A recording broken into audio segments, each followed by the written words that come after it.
Hello good people, good evening from where you're watching from. Good morning if you're watching from across the globe. Good afternoon depending from where you're watching from across the globe. But here from where I'm shooting this video is actually in the evening. It's about 5:30 p.m. and we are stuck on traffic, but I want you to realize how much amount of time we are going to spend just between here and some 500 meters away on Riverside Road. This is Nairobi, Kenya. This is Riverside Drive, and there's crazy traffic for vehicles.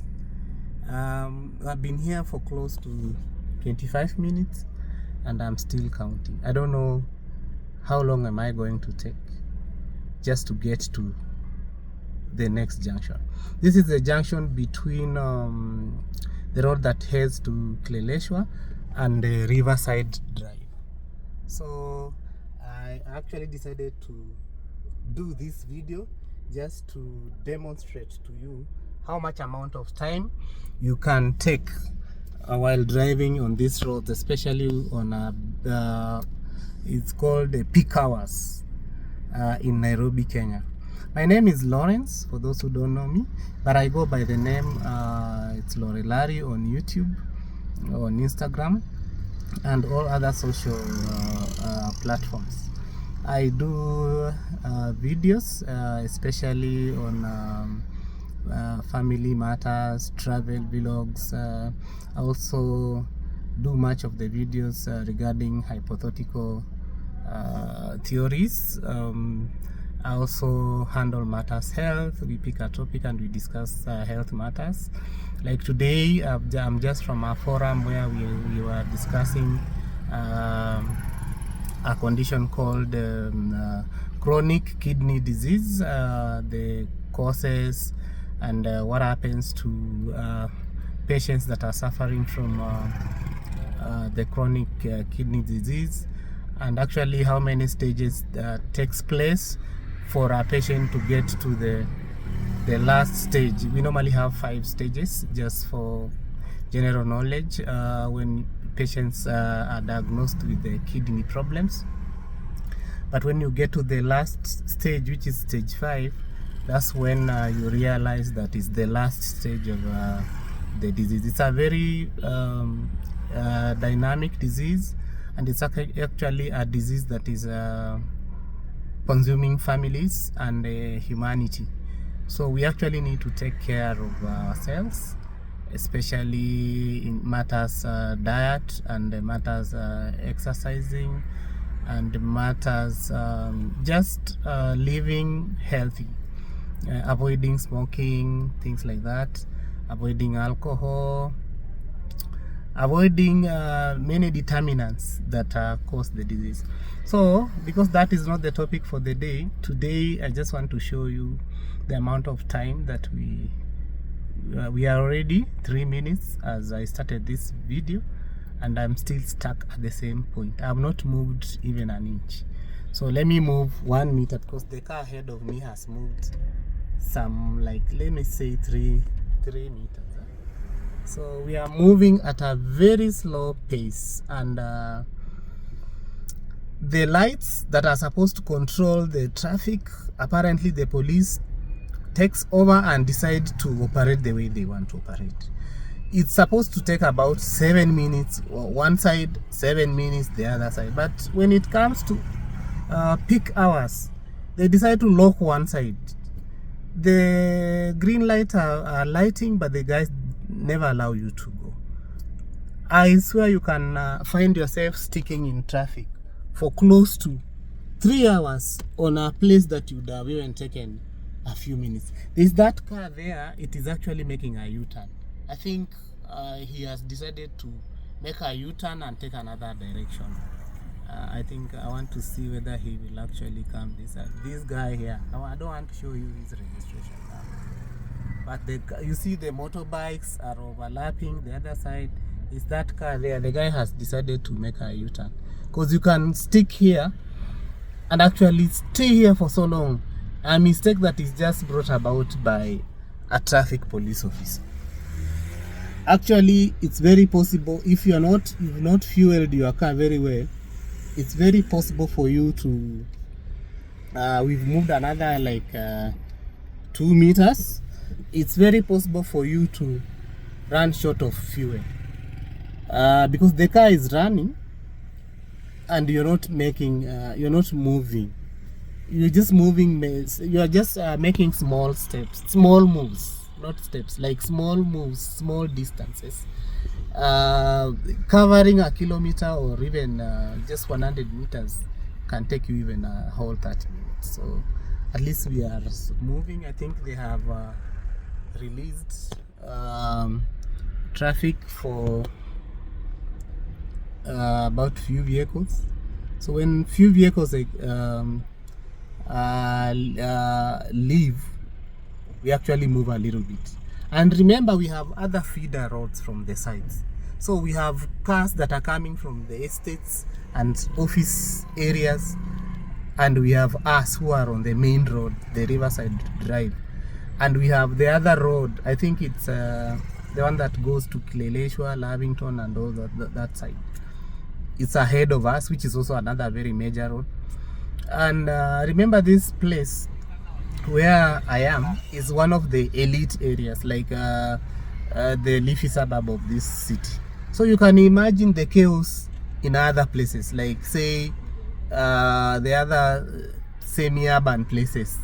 I don't want to mention names here, but if this is one of the developed and controlled areas in terms of roads, traffic, and even the development in terms of housing, offices, infrastructure, and we are stuck on traffic like this. So what happens the other side of town, where we have undeveloped places, where we have poor roads, and where we have slum areas? It's crazy. It must be very crazy, guys. So I'm here now. I decided to do this video just to share with you, so that if you are a traveler and you are a visitor in this city, you will know what happens when you come here. When you get stuck like this, you don't panic. You just know it's the way. That is the way it is. So technically, where I am, there's a T-junction there. There's even a car on my right that wants to exit to that T-junction, but I had already moved a little bit because the other side of the road wasn't moving. So it's very even difficult for me to allow him to, because I'm the one blocking him. And now after I block him, he ends up causing traffic the other side. So the car is right there, so, and the road is the other side. I don't want to, guys, showing people's car registration numbers. It's not very nice, but it is what it is. What do we do? It's the Kenya we have, and this is where we belong. So we can only wait. The other side of the road it's actually congested very much, as you can see. That area is so much congested. So wish me well, guys, but just prepare yourselves if you ever visit this city. And then another thing is for the ones who live in this city, if you know, at least the guy ahead of me has moved a few inches, so it's just prudent for me to allow this guy who wants to enter this other side to enter. I may not reverse. Behind me there's another guy who is so much close to me. He doesn't want even to allow me to move an inch or so. So that at least that guy has managed, and now I can move like several meters. But you can see the way the congestion is. It's even now getting dark. The congestion is very high. It's high congestion. And this is the place where we have big machines, big cars. Yeah, heavy machines. I don't want even to show you. Guys, you know we are living in an era where you show somebody's car or you try to look like you are focusing on them. People are so stressed and depressed with life. Somebody may decide to jump on me. You see, like that at that far end, there's a car that wants to enter on my left, which is on their right. At least they have found space. So he ended up blocking the other ones that are coming. That are oncoming. So it means they have had to spend some time there waiting for some clearance or some exit space. Yeah. So guys, I was telling you I've been from another forum. Remember, my background is health, and today I've just participated in another forum that we were discussing non-communicable condition.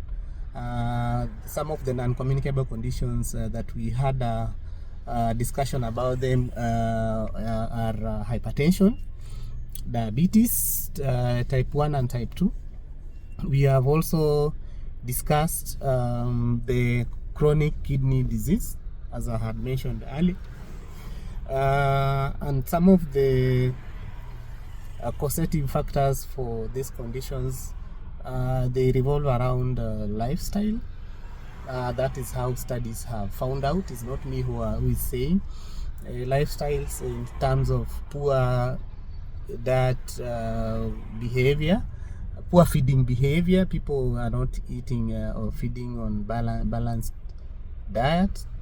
There's also genetic issues around these diseases. Remember, these are terminal diseases, guys. The moment you are caught up with these diseases, it's terminal. Like, we can only prevent the we cannot prevent. At that time, it has gotten to some just clinical levels. You cannot, there are terminal diseases and there are long-term illnesses that you have to depend on drugs. You have to depend on some life support.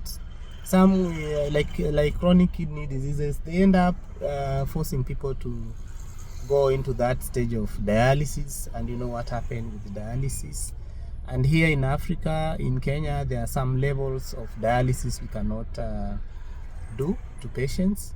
We can only achieve that kind of dialysis in developed countries. So here we offer the normal dialysis, and it's very expensive, guys. One session of dialysis in just a good facility in this country can cost you an arm and a leg. When I say an arm and a leg, you remember you are supposed to be on dialysis for about 4 hours. Maybe in Kenya, many of the hospitals I see, they offer 2 sessions maybe in a week, while ideally it's supposed to be three sessions and above. So if you are paying per session like 8,000 per session, you see how it can be very expensive. 8,000 Kenya shillings per session, which amounts to 16,000 per the 2 sessions that a patient has to attend every week. 16,000 Kenya shillings is equivalent to about how many dollars is this? You can do your mathematics, because a dollar is 130 Kenya shillings. So if you take 16,000 divided by 16, divide by around 130, you will be able to do the mathematics and find out that a patient it costs a patient how much. And remember, we are also still in the third world. Affording that amount of healthcare is very difficult, and not all places. No, we don't have even enough facilities to offer those types of care services, secondary care services. Remember, even finding a place to do that is also another big problem. So it can only be afforded by the haves. The ones who don't have, you just die. So I don't know what we can do with our healthcare system so that everybody is able to afford and everybody is able to get that quality care at an affordable rate. So see, now guys are overlapping, guys. So now this is where the problem is. So as we are going this side, some other ninjas from the other side have decided to overlap. So you see what they will do ahead there. They'll go and cause something, a big problem, and we will now get stuck in both sides, the oncoming side and us who are in this inbound and outbound. All of us will get stuck. So it's chaotic here. But don't worry, guys, I had already told you it is what it is. So on my side there is a big office there. I think it's written 1 Riverside Drive. I don't know, it's a street that goes to some very huge estate there. It's called 1 Riverside Drive. And on the other side there's also another junction. It's called Divine something. We have things like let me see what they have written. I can't see very well, but there's another junction that is from this other side of the road. And then we have us on this main road, Riverside Drive, that joins the Kileleshwa Road. I don't know the name of that Kileleshwa Road may not be the true name of that road, guys, but that is just what it is. So what I was telling you guys, it can be very expensive, and we don't know what can happen to our healthcare system, so that patients can access healthcare services without having to go through a lot of struggle in terms of paying the bills and in terms of acquiring quality services of care. But I saw there's a national, it's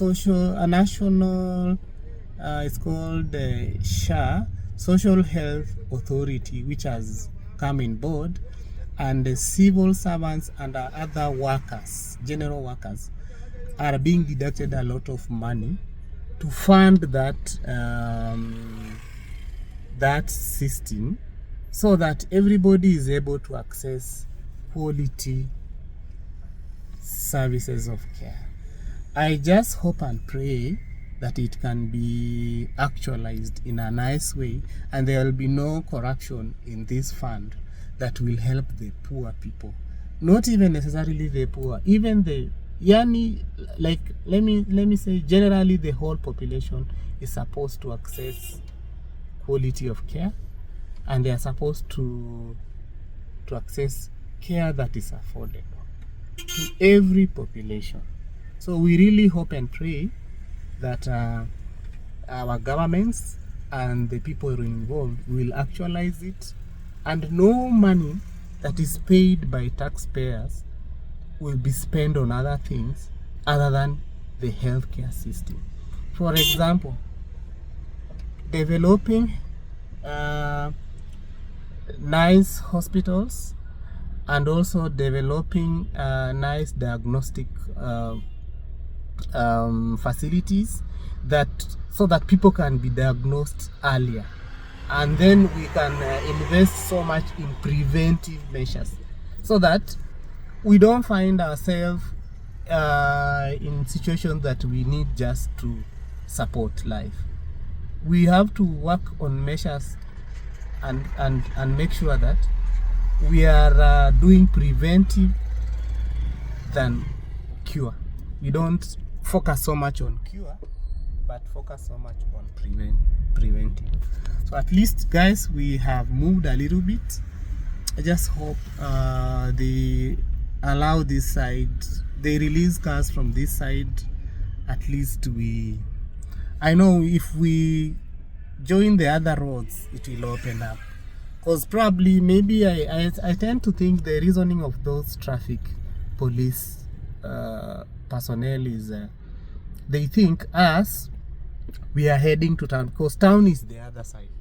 So they think everybody going this other side doesn't have any urgency.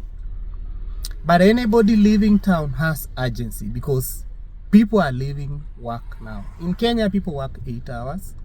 It's not really a 24-hour economy in this city.